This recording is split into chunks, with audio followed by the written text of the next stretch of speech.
ये हैं यासिन बेगम, जिनका इंडिया दिल्ली से ताल्लुक है। इंडिया से शादी कर पाकिस्तान में आई। 1983 में इनका निकाह हुआ और 84 में ये पाकिस्तान आ गई। लेकिन जैसे ही मोदी गवर्नमेंट आई है उसके बाद इनका वीज़ा लगना बंद हो गया और अभी इनके वालिदैन जो बहुत ज़्यादा ज़ईफ़ हो चुके हैं और वो मिलना चाहते हैं इनसे और ये मिलना चाहती हैं उनसे, लेकिन गवर्नमेंट इनको वीज़ा नहीं दे रही। 7 साल हो गए, वीज़ा नहीं मिल लिया। अब तो मेरा हक है ना जाने का। मैं अपने माँ बापों का दीदार करूँ जाके और अपने बहन भाइयों से मिलूं। उर्दू पॉइंट की वीडियोस देखने के लिए हमारा चैनल सब्सक्राइब कीजिए और बेल के आइकन पर क्लिक कीजिए ताकि आप हमारी तमाम आने वाली वीडियो से बाखबर रह सकें।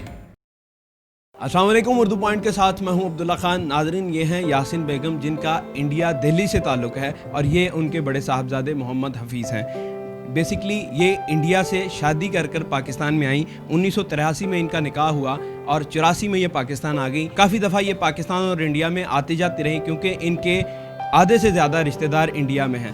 लेकिन जैसे ही मोदी गवर्नमेंट आई है उसके बाद इनका वीज़ा लगना बंद हो गया और अभी इनके वालिदैन जो बहुत ज़्यादा ज़ईफ़ हो चुके हैं और वो मिलना चाहते हैं इनसे और ये मिलना चाहती हैं उनसे, लेकिन गवर्नमेंट इनको वीज़ा नहीं दे रही और इनकी फरियाद है कि गवर्नमेंट इनको वीज़ा दें ताकि ये अपने बूढ़े माँ बाप को मिल सकें। उस हवाले से हम इनसे बात करेंगे कि इनका क्या कहना है, आपके क्या तासुरात हैं इस हवाले से। यही तासुरात है कि मुझे वीज़ा मिला जाए, ठीक है, और मैं अपने वालिद साहब से वालिदा साहब से मिलूँ। एक बहन है वो कैंसर की मरीज़ है, एक का ऑपरेशन हुआ है और 4 अफराद फोत हो गए, 2 भाई, एक फुप्पो, एक बहन, ठीक है क्या नहीं।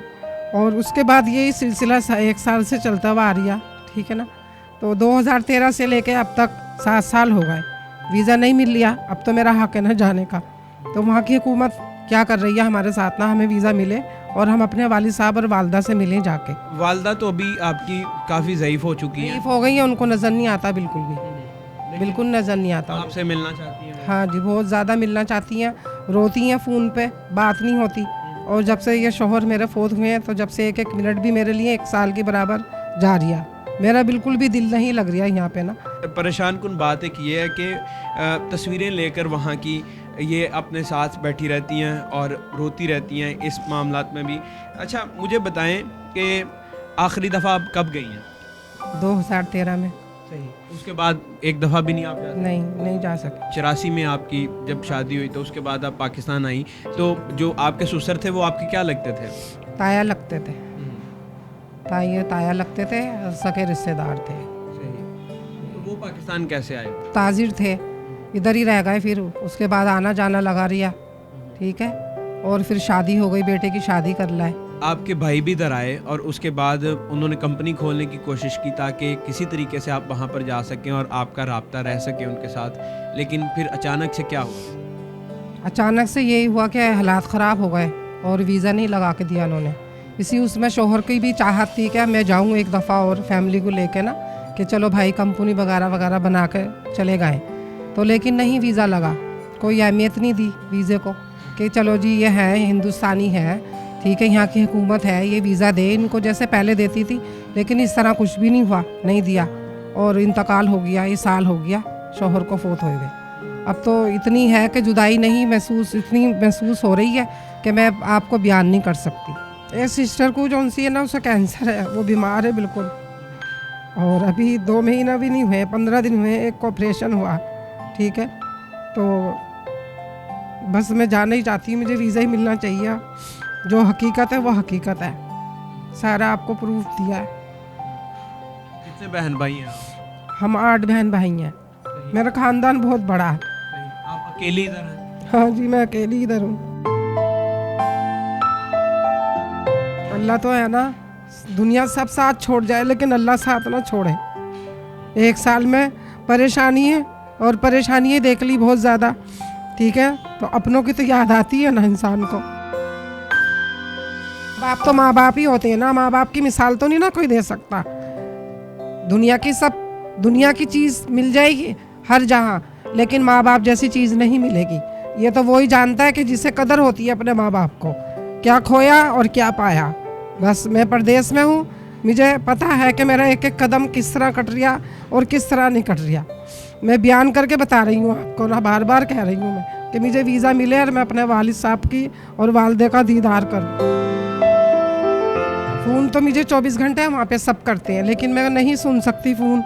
ठीक है, शौहर का अचानक इंतकाल हुआ, वो सदमा मेरे से बर्दाश्त नहीं हुआ।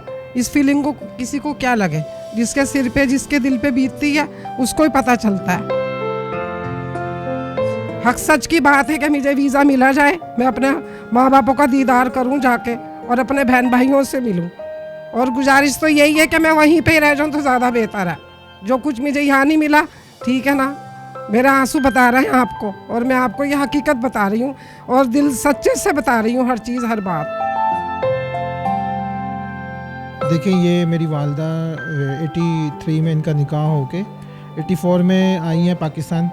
तो ये इनका पासपोर्ट है पुराना, पाकिस्तान गवर्नमेंट ने ये वीज़ा दिया इनको, ये इशू किया। उसके बाद उसके अगेंस्ट ये नेशनलिटी मिली। उसके बाद में हम लोग जाते रहे, हम 8 बहन भाई हैं, तो हम लोग जाते रहे आते रहे हैं, बहुत अच्छे तरीके से मामलात रहे हैं।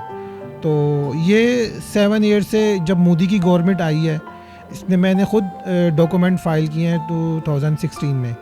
तो वहाँ से डॉक्यूमेंट मंगवा के सेंड किए हैं, वहाँ पे सब कुछ ओके सब हुआ है। लेकिन बाद में उन्होंने पासपोर्ट भेज दिया, वीज़ा नहीं लगाया। तो ना रीज़न बताई, कुछ भी नहीं बताया। फिर उसके अगेंस्ट मैंने जो मेरे पे डॉक्यूमेंट थे, वो मैडम जो उनकी वो खारजा वज़ीर थी, उनको मैंने ईमेल किया है और ट्विटर में सब कुछ वो किया है, सेंड किया है कि ये हमारे साथ ज़्यादती है, मेरी मॉम के साथ ज़्यादती है। उनको उनकी काफ़ी टाइम से उनकी तबीयत ठीक नहीं है, नाना नानी की। तो उनको जाने दिया, उनका हक है, उनका हक तो नहीं ना रोक सकते, चाहे हमें ना दें, उनको तो दें, वो तो इंडियन है ना। लेकिन उन्होंने नहीं दिया, तो वो उल्टा उन्होंने ब्लॉक मार दिया। फिर 2017 में फिर हम लोगों ने दोबारा अप्लाई किया, फिर दोबारा से उन्होंने वीज़ा नहीं दिया। उसके अगेंस्ट हमारे मामू भी आए हैं वहाँ से, इंडिया से, उन्होंने भी कोशिश की है, वो भी 3 मंथ रह के गए हैं, तो वीज़ा नहीं दिया। वो वीज़ा दे ही नहीं रहे हैं मोम। अब उनकी नाना नानी की तबीयत बहुत ख़राब है, तो अम्मी ने जाना है, तो उनका जाना बहुत ज़रूरी है, क्योंकि अम्मी तो इंडिया की है, उनकी बाकायदा प्रूफ है हमारे पास। ये लास्ट वीज़ा लगा हुआ है जो 2000 तकरीबन 13 में ये वीज़ा स्टैम्प हुआ हुआ है। मेरी वालिद साहब गए हैं, वालिद साहब, उसके बाद सिस्टर गई है साथ में, और छोटा भाई गया है, पूरी फैमिली गई है 2013 में। कांग्रेस की हुकूमत थी, लेकिन ये गवर्नमेंट हमें वीज़ा क्यों नहीं दे रही? हम लोग तो 30 साल से आ रहे जा रहे हैं, कोई प्रॉब्लम नहीं है, पूरा रिकॉर्ड है हमारे पास, पूरा सिस्टम में रिकॉर्ड है। पाकिस्तान गवर्नमेंट से मैंने 2016 में मैंने एप्लीकेशन दी है, वज़ीर जो उनका खारजा का इस्लामाबाद में दफ्तर है, वहाँ पे हम लोगों ने मेल की है, लेकिन उन्होंने भी कोई जवाब नहीं दिया। जो दुबई से कोशिश किया आपने, वो किस हद तक कारआमद रही? दुबई से तो मैं ख़ुद ही जाके वहाँ पे सारे डॉक्यूमेंट्स वगैरह डॉक्यूमेंट्री किया, लेकिन वहाँ से भी नहीं हो सका। फिर क्या कहते हैं, तंजानिया में मेरी बहन है, वहाँ से भी हम लोगों ने कोशिश की कि वहाँ से भी जाए, लेकिन वहाँ पे रेजिडेंट होना ज़रूरी है 1 साल के लिए, तो फिर वीज़ा इशू हो जाता है, तो वो इतने टाइम से तो नहीं हो सकती। तो फिर ये अब इनको यहीं से हम कोशिश कर रहे हैं कि यहीं से चली जाएँ, और इनको समझाते हैं, कोशिश कर रहे हैं। व्हाट्सएप पे रोज़ाना हमारी बात होती है, ऐसा नहीं है। तो इनको समझाते हैं कि ये डिप्रेशन में है बहुत ज़्यादा, क्योंकि अब्बू भी फ़ौत हो गए हैं, ऊपर से नाना नानी की हालत ख़राब है, वो और ज़्यादा महसूस करती हैं। तो फिर इनसे ज़रा इनको कोशिश है कि इनको जल्द से जल्द हम भेज दें, हमारी कोशिश यही है। तो मैं कुरैशी साहब का रिक्वेस्ट करूँगा और वज़ीर आज़म को रिक्वेस्ट करूँगा कि ये हमारा काम होना चाहिए, क्योंकि 7-8 साल हो गए, तो हमें ज़रूरी है मेरी अम्मी का जाना वहाँ पे। तो ये कहीं पे भी ऐसा नहीं होता, वो वीज़ा वो जानबूझ के ऐसे हमारे साथ ये मोदी गवर्नमेंट ज़्यादती कर रही है मेरी मोम के साथ। उसके बाद में सेकेंडली ये होता है, इन लोगों ने पाकिस्तान के लिए डॉक्यूमेंट ऐसे डाले हुए हैं कि जो ना होने के बराबर, यानी कि हम वहाँ से डॉक्यूमेंट मंगवाते हैं ना, तो उसकी क्या पॉलिसीज़ होती है, जो 18वें स्केल का ऑफिसर है, वो मजिस्ट्रेट जो है, वो गारंटी देगा कि ये मेरे जानने वाले हैं, मेरे रिलेटिव हैं, इनकी गारंटी मैं देता हूँ। वो अपना एक स्टाम्प पेपर दायर करता है वहाँ से। हमारे डॉक्यूमेंट तो हैं नाना नानी के, लेकिन एक अलग से इन्होंने इतनी हार्ड डॉक्यूमेंट्री बनाई हुई है कि पेपर वर्क होता है, उसके बावजूद भी इन्होंने नहीं दिया वीज़ा। क्योंकि मेरे अंकल हैं वहाँ पे, जो मजिस्ट्रेट हैं वहाँ पे, वो हमेशा हमें स्पॉन्सर करते हैं मनी के हुकूमत की तरफ से कि मेरी गारंटी हो इनकी पॉलिसी है, फिर भी इन्होंने वीज़ा नहीं दिया। हैरत वाली बात है। नाजरीन, आप देखें कि एक माँ बाप से मिलने के लिए एक मोहब्बत को ज़िंदा करने के लिए, अपने बहन भाइयों से मिलने के लिए क्या क्या पापड़ नहीं बेले इन्होंने। बांग्लादेश से कंटेनर मंगवाने की कोशिश की, यहाँ से भेजे, दुबई से, और तरह तरह जगहों से इन्होंने कोशिश की ताकि अपने माँ बाप से मिल सकें, अपने वालिदैन से मिल सकें, जो इस टाइम इतने ज़ईफ़ हो चुके हैं कि वालदा की बुनियादी जो आंखें हैं नज़र चली गई है, और वालिद भी इतने ज़ईफ़ हैं कि वो सफ़र भी नहीं कर सकते, क्योंकि इनके पास एक ये इन्होंने प्लान किया कि करतारपुर राहदारी पर आ जाते हैं दोनों, लेकिन वो सफ़र नहीं कर सकते, जिसकी वजह से ये एक दूसरे को मिल नहीं सकते। मैं यही कहना चाहूँगा कि कहा जाता है बाप सिरांदे ताज मोहम्मद, मामा ठंडियाँ छावा, छावा कौन करे, मामा दे हर जाने कौन परे। मैं गवर्नमेंट से अपील करता हूँ कि, और मेरी गुजारिश है कि इनका वीज़ा इनको इशू किया जाए ताकि ये अपने वालिदैन से मिल सके। बच्चों को ना भी किया जाए तो खैर है, लेकिन इनका वीज़ा लाजमी इनको इशू किया जाए ताकि अपने वालिदैन से मिल सके। देखते हैं उर्दू पॉइंट। मैं हूँ अब्दुल्ला खान। अल्लाह निगहबान।